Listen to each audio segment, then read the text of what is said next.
Não, eu concordo com a ideia de que nas últimas décadas, sobretudo, foi se acentuando um processo de mudança nas formas de organização social, na cultura, mas não só isso, o impacto na convivência social de muitas tecnologias inexistentes até os anos 50, 60. Todas essas mudanças, quer dizer, mudanças sociais, mudanças econômicas, mudanças tecnológicas, o surgimento de uma intervenção biotecnológica na regulação da vida psíquica, todas essas coisas de fato têm mudado muito assim, o centro de gravidade da vida psíquica, da vida subjetiva, que foi se deslocando dessa ideia de interioridade psicológica, né, típica dos últimos 200 anos, para uma dinâmica na qual as superfícies, a imagem do corpo, a performance física, todas essas coisas começam a ganhar uma importância muito grande na ancoragem do sentimento de identidade e no estabelecimento dos parâmetros nas relações entre as pessoas.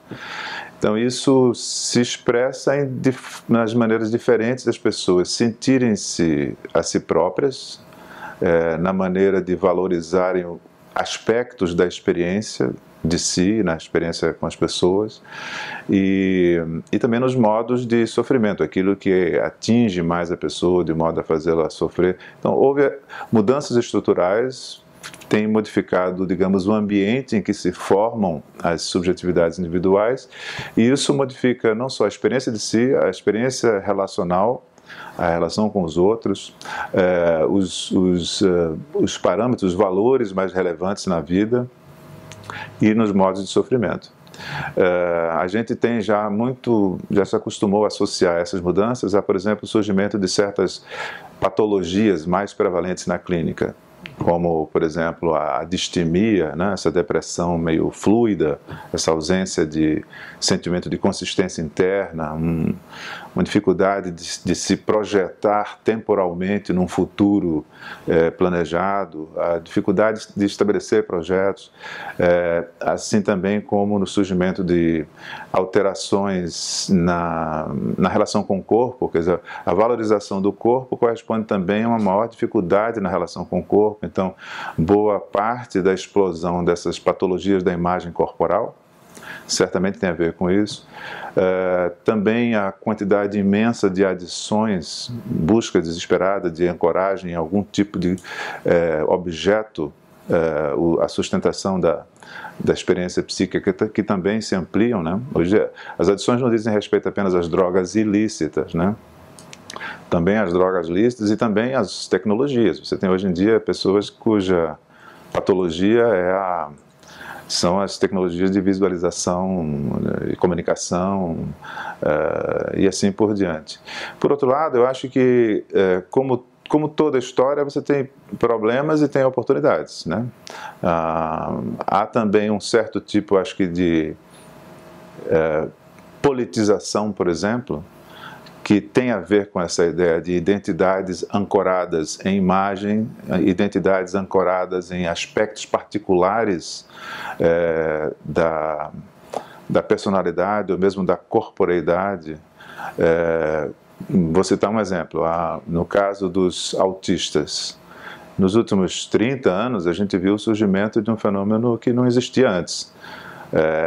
A presença cada vez maior, sobretudo na Europa, nos Estados Unidos, mas de maneira crescente também no Brasil, de organização política, de organização com base na identidade de autista, quer dizer, o autismo não visto como uma patologia ou como uma modalidade de sofrimento apenas, mas visto também como um modo de ser, uma forma de se organizar neurobiologicamente, segundo os que defendem a ideia da neurodiversidade, mas a partir daí o estabelecimento de modos de agrupamento, modos de ação coletiva, né, uma assunção de uma posição política com base nisso, e a gente não imaginava isso nos anos 50. Até os anos 50, 60, a política era entendida como... Os atores políticos eram partidos, sindicatos, né, eram a grandes, que tinham um horizonte de transformação política muito mais amplo, mais profundo, mais estrutural. Essas questões mais particulares eram entendidas como menos importantes e hoje em dia, na ausência dessa grande política, ou no esmaecimento dessas bandeiras muito maiores, essas lutas localizadas, elas ganharam muita relevância. E de fato tem mudado o modo de convivência, né? Todas essas lutas pela afirmação de certos traços diferenciais que têm a ver com corporeidade, com visibilidade de condutas, etc. Então, sim, eu acho que há novos problemas, novas modalidades de sofrimento mais importantes, novas maneiras de metabolizar o que é a experiência no mundo, no cotidiano, e também novas formas de organização de relacionamento, quer dizer, novas formas de organização política. Tudo na vida há perdas e ganhos, né? A gente tem que evitar um pouco o pensamento meio Beato Salu, catastrofista. Antigamente era melhor porque as pessoas eram interiorizadas, eram profundas, se refletiam muito sobre si próprias e tal, e hoje em dia somos superficiais, somos narcisistas, cada um por si. Isso é uma versão pobre, porque é pouco complexo das mudanças. A psicanálise, eu acho que surgiu criando um modo de conhecimento, para não entrar na polêmica se psicanálise é ciência ou não é, vamos deixar isso de lado, mas um modo de descrever, de compreender e de explicar a experiência subjetiva, a experiência humana, muito particular. Particular porque ela tem um pé, digamos, no estudo de objetos naturais, vamos dizer assim, porque nós somos, em primeiro lugar, seres biológicos, então não somos seres desencarnados, não somos espíritos pairando, somos sujeitos que emergem de uma corporeidade e que, ao longo desses últimos 100 anos de psicanálise, têm sofrido o impacto dessas mudanças ambientais, né? Vamos dizer assim, o corpo humano hoje não é o mesmo da época de Freud. Pela incidência de muitas biotecnologias, pela maneira diferente como a gente se apropria da experiência corporal, pelas possibilidades de agenciamento de uma vida social a partir de traços corporais, essas coisas todas que não existiam na época de Freud, né? E boa parte dessas mudanças na maneira de entender o corpo, de vislumbrar qual é a importância da corporeidade na experiência subjetiva, tem a ver com o impacto que o discurso e a prática psicanalítica tiveram. A gente tem, então, a psicanálise, eu acho que lida com isso, ao mesmo tempo lida com toda a esfera da cultura, daquilo que é imaterial, no sentido das imagens, das ideias, das teorias. Então, a psicanálise, ela é parte do que tornou possível essas transformações. Mesmo para quem não é adepto da psicanálise, mesmo todos somos freudianos, digamos assim, ainda.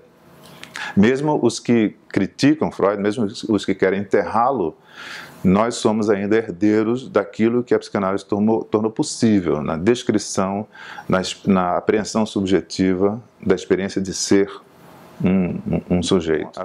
A psicanálise precisa, e é isso que a gente tenta fazer da maneira que a gente consegue, de maneira mais crítica, dar conta das transformações que ela própria ajudou a engendrar e das consequências, algumas, a gente pode dizer, positivas. Hoje em dia temos, em princípio, em boa parte do globo, né, mais autonomia por parte dos indivíduos, mas também, por outro lado, temos todas essas características que você estava descrevendo anteriormente, né, que tem a ver com o impacto e a generalização de certas maneiras de se autodescrever, de apreender a experiência, e de encontrar soluções para conflitos em modalidades diferentes de sofrimento, que são, hoje em dia, muito informadas ainda pela psicanálise. Mesmo quando a gente pensa, por exemplo, no impacto dessa virada naturalista, neurológica ou neurocientífica dos últimos 30, 40 anos, né? Com o surgimento das tecnologias de visualização cerebral, o cérebro foi ganhando uma importância cada vez maior nos discursos que descrevem a experiência humana.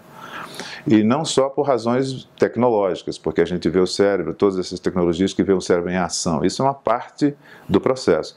Outras partes do processo dizem respeito a mudanças políticas e sociais que tornam o apelo ao discurso científico muito mais relevante do que era nos anos 50, 60, por exemplo, onde o apelo a discursos filosóficos e políticos tinha muita relevância. Pensa no que era a importância do existencialismo nos anos 50, na maneira da gente construir a maneira de compreender o que é a experiência humana, né? Hoje em dia o discurso neurocientífico virou vulgata, e é aquilo que em inglês se chamava de psycho bubble, quer dizer, o blá blá blá psi, hoje foi substituído pelo blá blá blá neural.